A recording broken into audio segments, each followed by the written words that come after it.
For May 6, 2008 of the City of Santa Barbara. I'm Roger Horton, council member and chair of the committee. With me today are Mayor Marty Bloom and council member Helene Schneider. We have two items on the agenda. The first item is the March 31st, 2008 investment report and the March 31st, 2008 fiscal agent report. So I'll turn it over to Mr. Pearson. Good afternoon, Chairperson Horton and members of the committee. Bob Pearson, City Finance Director, and the item, the investment item today is for the quarter ended March 31st, 2008. And as you know, for each quarter end, we do present you a slightly expanded report on the city's portfolio, and we also include a report on the city's fiscal agent activity and balances for that quarter end date, March 31st. So. And as you know, we're talking about the city's investment portfolio, which is governed by both state law and the city's council-adopted investment policy. And we'll start with a little background on the quarter. As you know, the first quarter, January, February, and March, continued to be a very unsettled quarter in the credit markets, and the Federal Reserve continued to cut interest rates. In fact, as mentioned in the report, during the quarter, the Federal Reserve, their open market committee lowered the federal funds rate by a full 200 basis points, or 2%, that is. 75 basis points on January 22nd, 50 basis points on January 30th, just a week later, and again on March 31st. So in that time, we are now down to, in the quarter, to 2.25%, and as I think you know, subsequent to the March 31 quarter end date, they've lowered it once again by a quarter of a point, so it's now down to 2%. So a fairly steep decline in the short-term interest rates, and we show on page 1 of the agenda report, you can see each of those changes in both the Fed funds rate and in the discount rate. And also at the bottom of page 1, you will see at the end of each month in the quarter, including the last quarter end, 12/31, you can see the table of market interest rates, starting with the 3-month Treasury and going all the way out to the 30-year Treasury market. As it's shown on the table, which is on the overhead and in your packet, the city invested during the quarter $12.25 million. Purchases consisted of $10 million of AAA-rated callable federal agency securities and $2.25 million of corporate notes, which were all Berkshire Hathaway Finance Corporation, AAA-rated, of course. So those were the purchases. They totaled, as I mentioned, $12.25 million.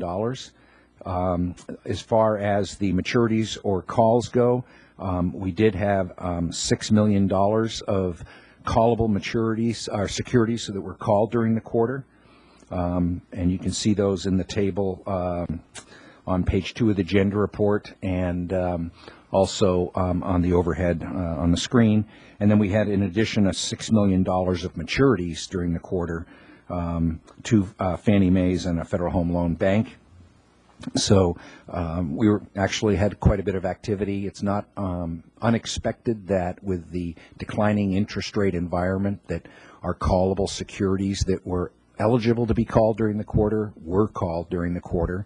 That's to be expected during a declining interest rate environment. You can see that the summary of cash and investments for the quarter. At the end of the previous quarter, the 12/31/07 quarter, we had a portfolio yield of just over 5%, 5.032, with an average days to maturity in the portfolio of 487 days. At the end of the quarter, March 31, the yield, not surprisingly, on the portfolio had dropped to 5.776, but we had been able to extend the duration of the average maturity of the portfolio from 487 days to 542 Bob, do you want to put that up on the screen? Do you have that? Days. I know. I just wondered if she could put it up on the screen for the audience. Hopefully that Thank you. is big enough to. Good job, Jill. There we go. Thank you. Again, just to repeat quickly, it's got the previous quarter end 12/31/07, and then each of the month ends through this first quarter, ending with the quarter end at 3/31/08. One of the things that we've been in the habit of reporting to the Finance Committee and the Council is any securities in the portfolio with a market loss of 3%, or the 5 securities with the largest percentage unrealized market losses. And of course, I hasten to point out that these are not realized losses. These are simply market value losses generated as a result of the declining interest rate environment. As you all know, when interest rates decline, the value of those bonds in our portfolio tend to rise because they become more valuable as the current market rates decline. And I think this is a first in my entire tenure here where the table has no securities in it, because there were no securities with a market value loss of 3% or more, and there were no securities with unrealized market losses at all, for that matter. So that table is blank for the first time in my memory. I did want to just quickly touch on the fiscal agent statements. That's the last statement in the attachments. And here, Joe, I don't think actually this is going to be particularly legible on the overhead. And of course now I don't have a copy to look at. Yeah. I forgot my glasses. These are the fiscal agent accounts are essentially our bond accounts, where both the remaining bond proceeds that are used for projects, as well as any reserve funds that the bonds may have, thank you, Madam Mayor, are held by third-party bank fiscal agents in trust for the city. And you can see that the top half, or 2/3 of it, really are the bond funds. And you can see that in total we have some $41.9 million in bond funds being held by fiscal agents. So quite a substantial amount, the bulk of which, of course, is the redevelopment agency.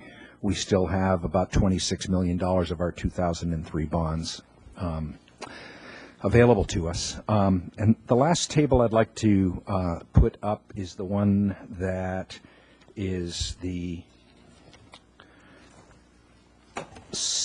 second page of the attachment, and it essentially recaps the city's investment portfolio as of the end of February on the top half of the page, and then as of the end of March, which is the current reporting date, on the bottom half of the page. And you can see that in March, we ended the quarter with total cash and investments of almost $160 million, $159,802,402. And we've broken down those cash and investments into the State of California's Local Agency Investment Fund at $41.5 million, certificates of deposit, Treasury securities, federal agency securities, and then finishing up with about $19 million of corporate medium-term notes, and then the balance in our checking account at the end of the quarter, about $2.7 million. And the next column over, you see the yield to maturity in days for each of those components of the portfolio. You see the percent of the portfolio and the average days of maturity for that. And you can see that life, for instance, is 1 day maturity.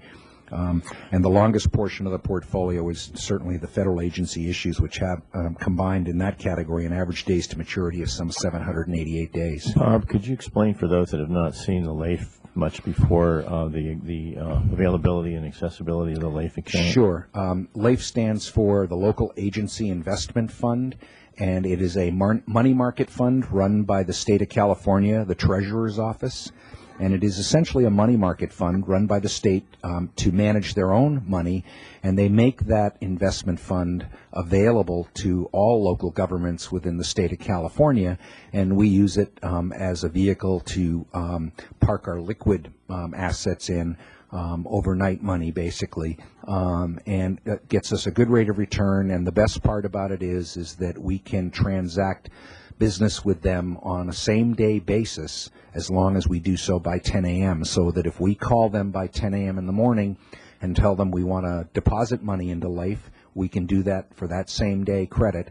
And if we call them by 10 a.m. in the morning and say we want to withdraw money, from our account at LAIF, we have that money in our checking account that same day.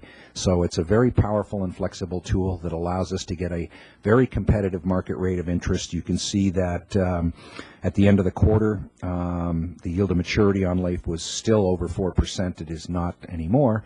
I suspect that by the end of this quarter now in June, it'll certainly be in the threes. But it's a very powerful tool run by the state. And although other states have had some difficulties with their money market investment funds, Florida was particularly noted in the press a couple months ago. The state of California has not had any such problems, and the rating agencies have looked very carefully at the state of California's LAIF and have not raised any red flags at all. Perhaps you or maybe Jim Armstrong could answer. Do you know if most cities in California use LAIF, and if so, do they have a similar percentage size LAIF account to their investment portfolio? Well, Mr. Chair, I can certainly tell you that, yes, most cities in the state use LAIF. I would say that the larger cities like Los Angeles and the city and county of San Francisco probably run their own LAIFs. Most counties run their own money market investment funds, but cities and special districts throughout the state of California use LAIF. It has a multi-billion-dollar balance. In terms of whether, as a percentage of the portfolio, it's equivalent roughly to ours, I don't know about that because, frankly, that's going to depend on each agency's cash flow needs. And keep in mind that at March 31st we had some 26% of our portfolio, but that's a snapshot in time, one day. And so I would say that $41.5 million, which is a combined redevelopment agency and city balances, was probably a little higher than we would normally have, but it just happened that day that was the balance. Okay, good. Questions? Madam Mayor, Councilmember Schneider. I have a question. Could you put the fiscal agent investment, the page you can't see without your glasses on? Yeah. Just to remind myself of, and those watching, about all these different bond categories.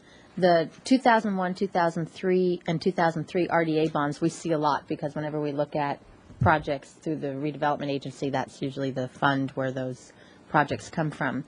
The RDA housing fund, at $21.55, that seems kind of an odd low number. Is that because we basically allocate the 20% set aside each year and it's not like there's money put in the piggy bank, or why is that number so low? Well, that number is so low is because it's just 1 year, actually. Yeah, it's a small residual amount of investment income.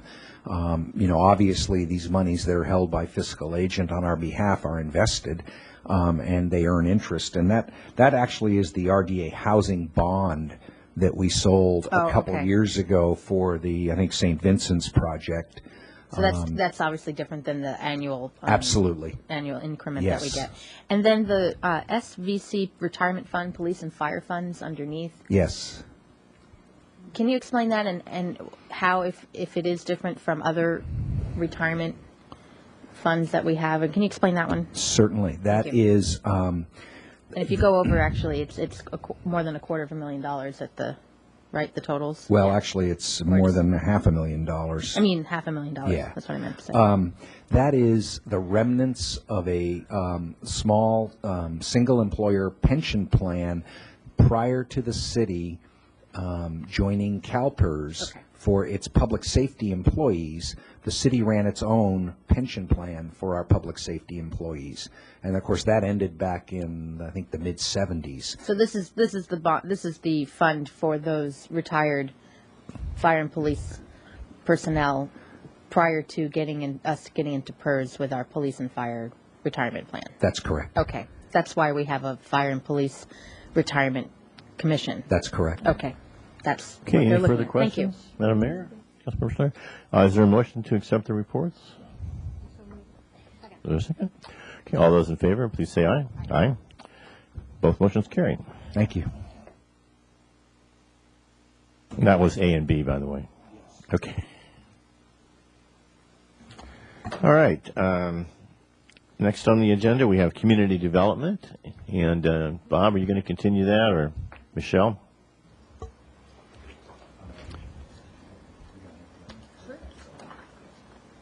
I'll just briefly, and then I think I'll turn it over to Dave Gustafson, but this is just the continuation of the Finance Committee's review of the proposed and recommended fiscal year 2009 budget. And today, the Community Development Department will be presenting to you some information on their fees and revenues from those fees, and some of the information that they had to look at and review as part of their development of their recommended budget for next year. And so with that, I would turn it over to Dave Gustafson. Thank you, Bob. Dave, please Mr. proceed. Chair. Thank you, sir. You all know that tomorrow at a special meeting in the afternoon from 1 to 5, the full council will be looking at the community development's entire fiscal year 2009 proposed budget. Today you're looking at a piece of it, the picture that is the general fund revenues and fees, and I have to tell you it is a complicated picture. It's always hard for us to forecast or project or prognosticate exactly what our revenues are going to be, and we are, cognizant of the fact that that's an important part of our operating budget. It's based significantly on that, but it's based on development activity, and development activity waxes and wanes and changes character over time, and we all know right now, obviously, the economy is waning substantially. But we still have lots of activity to respond to at this point, and staff is still challenged to keep up with it all. So to begin your discussion today, we plan to take you through a presentation of the background on revenues and fees. Michelle DeCant will walk you through some overheads that will give you a status of our 2008 revenues through March and a status of the activity levels associated with that, and then discuss the 2009 revenues and proposed fee increases. We also have Betty Weiss, the city planner, here, and Georgia Stray, the chief building official, that can help you with any questions you have about our fees and our revenues. All right, So sounds I'll turn it great. over to Michelle. You want to proceed? Thank you. Michelle DeCant with Community Development. The first overhead, it looks a lot, you see a lot of red, and it's actually not as bleak of a picture, but I do want to take you through this overhead. This is a status of where we are as of March. It's strictly looking at data that we get from finance. And so the first two columns that you look at are our fiscal year 08, what we budgeted for the whole year. And then the second column, where it's our year-end estimate, what that is doing is it's taking what revenues we've received through March, and all we've done is annualize those numbers, and that column shows where we would be falling short. And so it does seem a little bleak. It's showing at $700,000 short, or 14% of our estimated budget. We have looked at April's numbers on a preliminary level in the building and records part, and actually April is looking much better. And as I stated, these numbers are strictly on an annualized basis. For the planning division, where they're looking at perhaps being about 230 short, we know that in the second year for the planning division, activity actually picks up for them. And so we expect that number to be much better by the end of this fiscal year. And to show that in comparison, when you look at March of 2007, the first column shows our budgeted column, and then we put in there our year-end estimate. So as of March last year, of the last fiscal year, we thought we were going to be about $500,000 short, but you can see that we actually ended up still short because activity levels going down, but it wasn't as bad as the $500,000. And so we are expecting the $700,000 to be less. We don't expect to be meeting our revenues this year because of activity, and I'm going to explain that activity or give you some data on that in a second. And we're projecting perhaps $400,000 to $500,000, so it's still not looking great, but this is somewhat of a bleak look, but we are optimistic for the future. So the next chart is looking at planning activity, and since I showed you revenues for 9 months, I'm only showing you activity for 9 months of planning activity. And as Dave talked about, it's very hard to predict when you look at some of our numbers of how do we know, like in particular the environmental review column. In fiscal year 06, our activity was about 147. We went up to 157, and now we're looking at 80. So it is hard to predict. I did want to point out that the yellow items on here are our land development type activities, and I just highlighted them in yellow because we'll be talking about land development team fees later in our presentation. And then the pink item is our zoning information reports, and that's all we use that sort of as a weather vane, so to speak. And you can see it's consistently going down. You know, the economy has been bad. We know housing is slow, and then the numbers reflect here in our ZIRs. And we're still busy, don't get me wrong, and as you can see, some items are even high, like our HLC items that are going. So that's just a snapshot of our activity, of what we're dealing with these days. The next few overheads are looking at the building section because that is the heaviest part of our revenues, over $3 million. And this is looking at our inspections through April, and you can see the blue is fiscal year 08, and consistently up until March, our inspections, we've actually been lower than the last couple of years on our inspections. As you can see, April is becoming a good month, and March. And like I said, when we looked at our numbers for April, they are looking a little bit better, which is good news for us. Yeah, Yes. question? Are these people who call in who want a building to be inspected, or are these because you're looking for a certificate of occupancy? What is triggering those numbers? I believe these numbers are all inspections when they call in and for their C of O. Okay, It's a number so of it's not like a building violation type of inspection? Not necessarily, no. Okay, thank you. Okay. The next one is looking at our building permits and what is issued. And let me explain this chart because it gets a little confusing. Along the bottom is commercial, and we have these ABCDs. Those are categories that we use as our matrix in our plan check turnaround time. And it's commercial A or residential A. Those are the smaller projects where we expect the turnaround time on our matrix to be less than perhaps a commercial E or F. Those are the much larger projects. And if you recall a number of years ago, we were having a hard time meeting our plan check time, and that was a big complaint that we were hearing often. And that will play into one of my next slides. The OTC are over-the-counter permits. And so this is actually showing you in the dark color that, again, activity is down. Our over-the-counter permit activity is actually up, though. And so we're still issuing perhaps more permits, but it's not the big dollar numbers that are coming in per se. Although the over-the-counter items, we're thankful to have those. I mean, it's helping us to make our revenues, and it is keeping us busy. The far right is residential over-the-counter permits. And then this one here just, again, shows the total building permits issued, and we just looked at it on aggregate per year. And if, as you recall, in the early 2000s, that's when actually we received a new plan check staff position when we were incredibly busy, and you can see it was very high.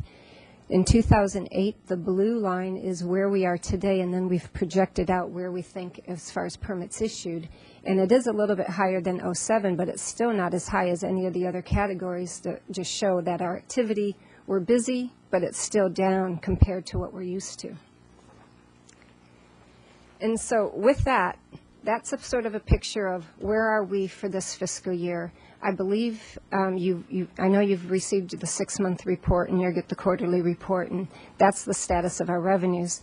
And now I would like to talk about how did we prepare for fiscal year 2009. I broke it up into building and safety and then planning fees.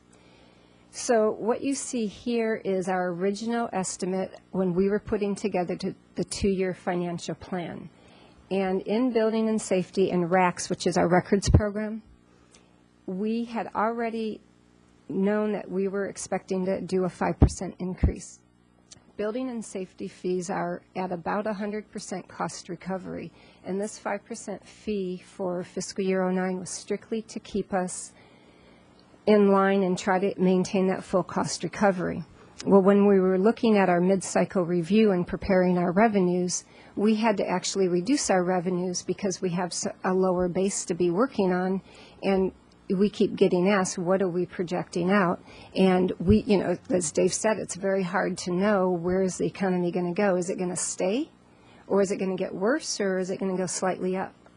Well, we took the approach that we had to reduce our revenues to some degree, and at the same time, we are proposing an extra 5% fee increase. So for building and safety, the fees would be going up 10%, although our revenue estimate is still going down because we're using a lower base.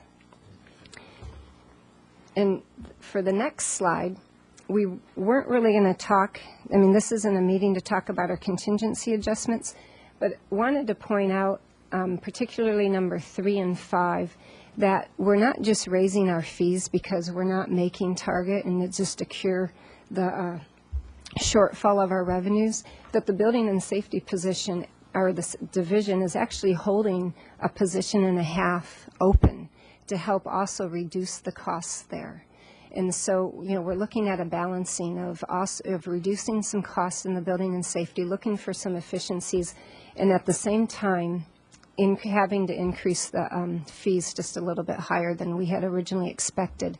And we're still looking at coming in right around full cost recovery with building and safety. You'll see this chart tomorrow in our presentation. And Question? Yes? So on number 6, it says increasing planning fees an additional 10%. The slide before, we went from 5 to 10%. That was for building and safety fees. Okay, and this is other planning fees. And I was just about ready to talk about that. Thank you, Ms. Schneider. And so as you did see there, planning, we are, for our contingency, looking at a 10% additional fee increase. But this is the planning fees, and let me explain this table just a little bit. It's laid out in 3 different categories, because with the planning and the fees that we collect land development team fees, which are those 10 or 11 categories at the top. That's usually what you hear us talking about when we talk about this 30-70% subsidy recovery rate and how we've been talking, do we want to increase that rate? We're usually referring to the land development team fees. Those fees are shared by fire, public works transportation, and public works engineering. We also have a few activities that are shared between planning and transportation, and then we have some activities that strictly are planning only. And the cost recovery levels on those categories you'll see are different. But I wanted to point out that usually we look at the land development team fees. So when we started with our original 2-year plan, we had put in for all of these fees about a 10% fee increase for fiscal year 09. Not all fees were going up 10% because some, such as the sign committee, we keep intentionally low. And those for fiscal year 09 were only projected to raise fees by 5%. So there is our first column there of where we were coming in. And you can see under the land development team, we were still in that good cost recovery factor of about 32%. Well, as we were going through and looking at the reduced activity and our revenues, we worked with finance intensely. We came up with a new mid-cycle estimate for our revenues. And that just included still the 10% fee increase generally overall. And some of them went down because of activity level. Some of the revenues went up. But overall, this is where we fell, was this middle column. Then as we continued to work with the city administration, and we were looking at trying to save money or raise revenues or what could we do, this third column is the contingency that you noticed, Ms. Schneider, is that we are recommending an extra 10% to the planning fees overall, meaning land development, planning, transportation, and planning only. So the fee increase that we're proposing for fiscal year 2009 will be 20%.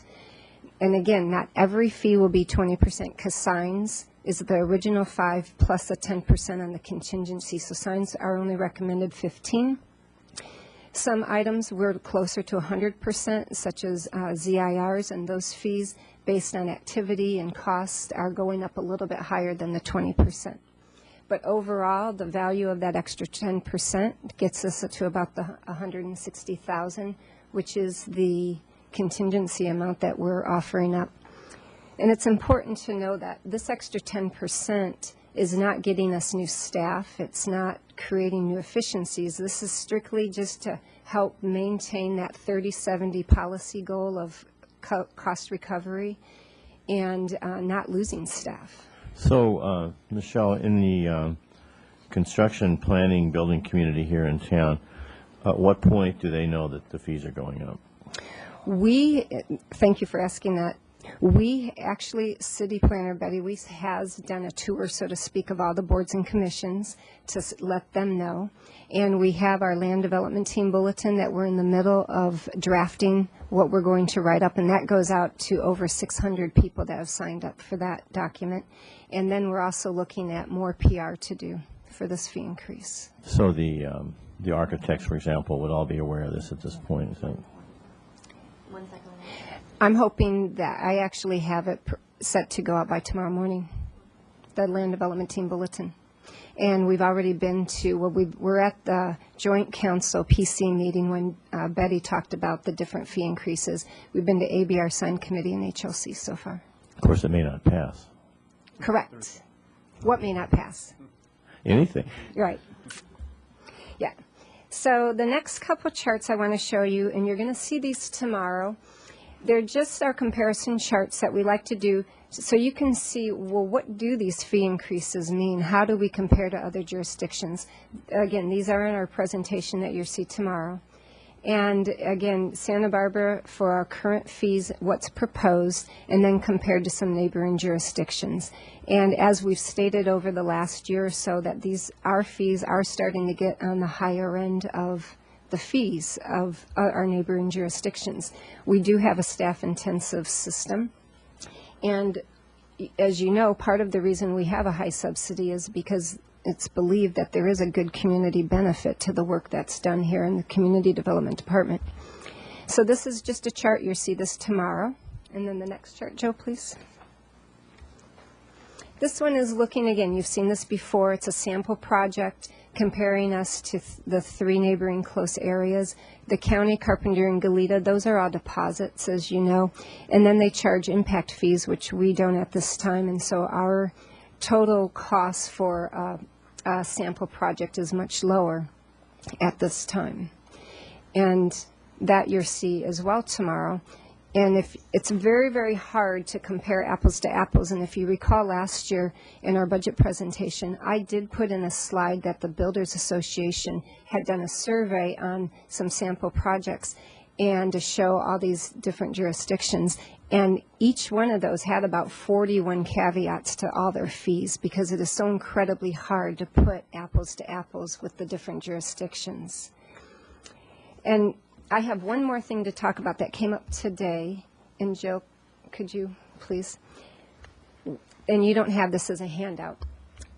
As Betty was going around to the different boards and commissions talking about our budget proposal and our fee increases, one of the areas that we changed on our fee resolution, which you have, is a supplemental review fee.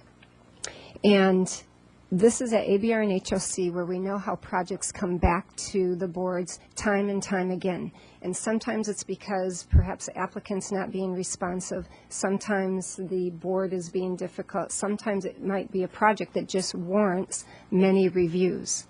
Currently, our fees for ABR and HLC are laid out for about 4 reviews. It's 2 concepts, a preliminary and a final, I believe. And what we started to see is when you bring back these larger projects and we're charging a quarter of a large fee, it started to seem a little bit unfair. And so we were looking at how we could restructure this particular fee. And so we decided we figured out a smaller project and a higher project category. The higher level projects, we figured our fee was about for 7 reviews because larger projects need to come back more. I mean, it just is the basis of their project. And the objective of the fee is a 30% recovery or 100% recovery, or what are you looking for? Of this fee, it's all within the aggregate at our 30% recovery level.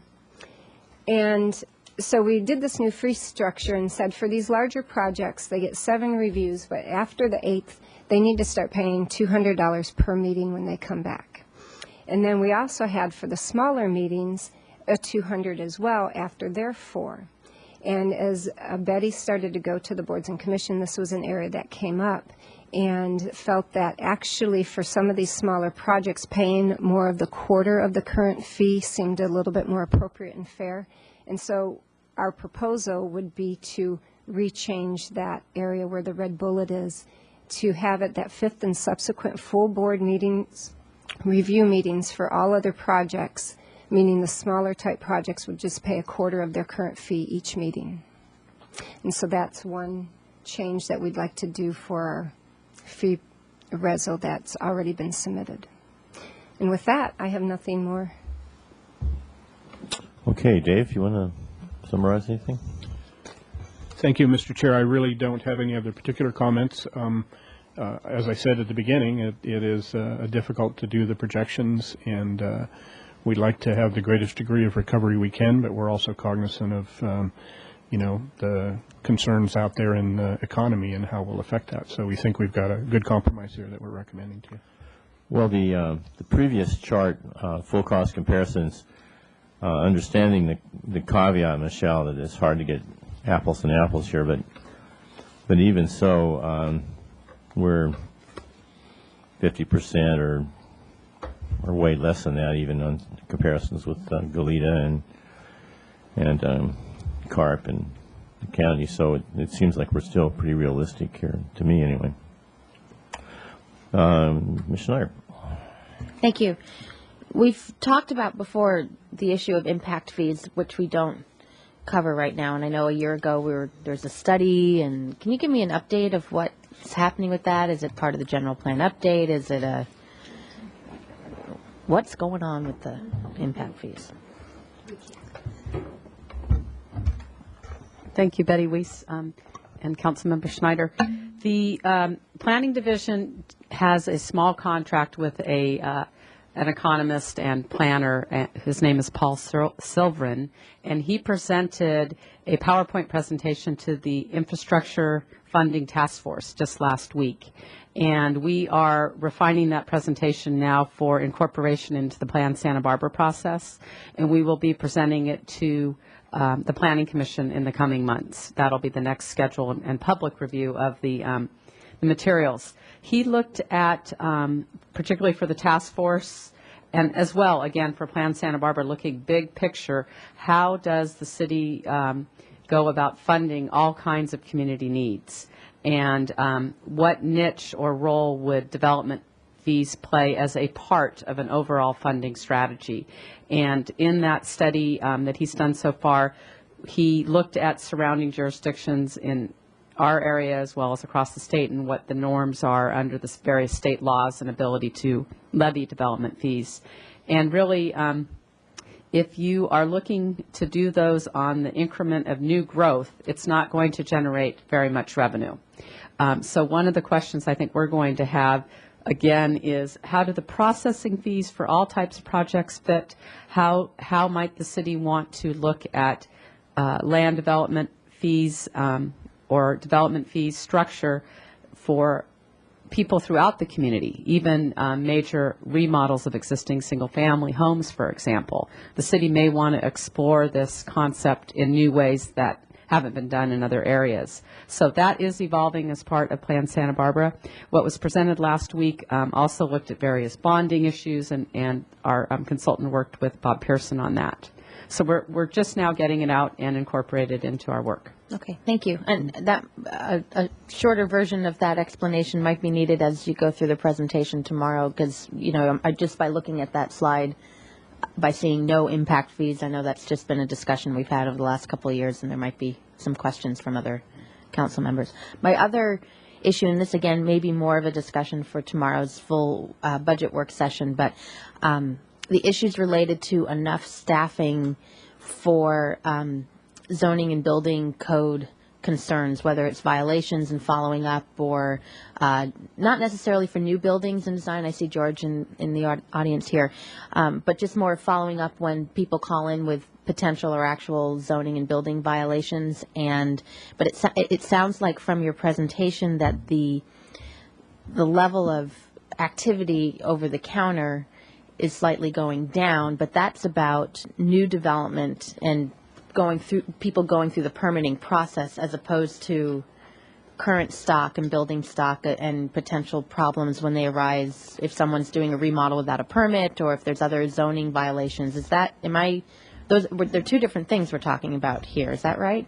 Actually, the bar chart that showed permit activity includes all building permits issued, the big purple bar chart. No, well, you can put that one up or that one. And so this includes people who have come in with over-the-counter re-roofs, major development activity, as well as permitting to correct violations. Okay. So this is all types of building permits. Then the other one, that one with the big jump at the end, the over-the-counter building permits, sometimes those are in connection with enforcement cases. But then again, enforcement cases bring permits in across all the other categories too, except I shouldn't say all the other categories, not the big project categories. Right. Those aren't enforcement usually. So it's small, and maybe building and safety wants to add to what I'm saying, but enforcement is included in our permit numbers when permits are required to correct them. Because I guess I'm hearing two messages depending on what I'm talking about and to whom I'm talking. Because on the one hand, from today, it looked like activity is slightly decreasing, which would then recognize our ability to be able to hold positions open in building and safety. But then on the other end, and maybe this is just anecdotal, I don't know, but hearing about the lack of staff resources available to respond to violations or other kinds of zoning issues, whether that's building or safety. Sign violations come up, other violations come up. So how do we balance that out? And again, this may be more of a discussion for tomorrow, but since we're talking about community development, we could talk about it now. Yes, Member Schneider, we are aware of the concern about enforcement. It's been raised in a number of circumstances lately, and we've been paying a lot of attention to it. We have this first tranche of kind of coordinating as much focused enforcement as we can. We haven't reduced the staffing that's related to enforcement. We've even borrowed some people to kind of get a leg up on for instance, some of the sign enforcement issues. So we're very cognizant of having to have an effort to do a more stringent job on enforcement, and we're even looking at possible alternatives in the future for maybe redesigning organizationally to have a enforcement division or section that could be more sort of proactive in doing that enforcement. So yes, we've reduced costs to make up for our contingency needs by holding some positions open, but at the same time, we're trying to marshal our forces with what we have to be more strong in our enforcement activities. So is that helps. For example, part of a P3 of looking at how long it takes before when a call comes in about a violation until that issue is Certainly. resolved and Yep. measure that response time? Yes. Okay. All right. Any further questions from council? Mayor? And just a little follow-up on this enforcement cases. The average 3-6, is that 3 to 6 years, over the last 3 to 6 years, or what is that? It's the fiscal year. So the average over those fiscal years Okay. is the green, and Yeah, then at the 2000, bottom. yeah. And so actually, our code enforcement cases are increasing this fiscal year. We are seeing a heavier load. Yeah. And this is coming out, I believe, of just the building and safety, not looking on the planning side of their Wow. enforcement. It's interesting, because we are getting a lot of complaints, especially signage complaints, but even putting the signs aside, we are getting other kinds of complaints. And I don't know whether it's because people are more aware of things going on around them, or people are just taking it in their own hands to do things, which I think probably the latter. Maybe both. Yes. Yeah. Well, and to follow up on that, because as we're talking about fees, the issue, and I know this is, well, some of them might be under Parks and Recreation, for example, tree removals, but sometimes the fee is so low that it's easier to get forgiveness than permission. You just pay the fee. So that's different than what we're talking about here for developing in the permitting process, but are those fees also increasing in terms of zoning violations, or people who intentionally go outside the normal permitting process or take down trees when they're not supposed to? Or can you expand on that a little bit? Yes, because when people do come in, they pay an as-built fee, and so when the base fee goes up, their fee goes up as well. And so, Okay. yes, those are going up.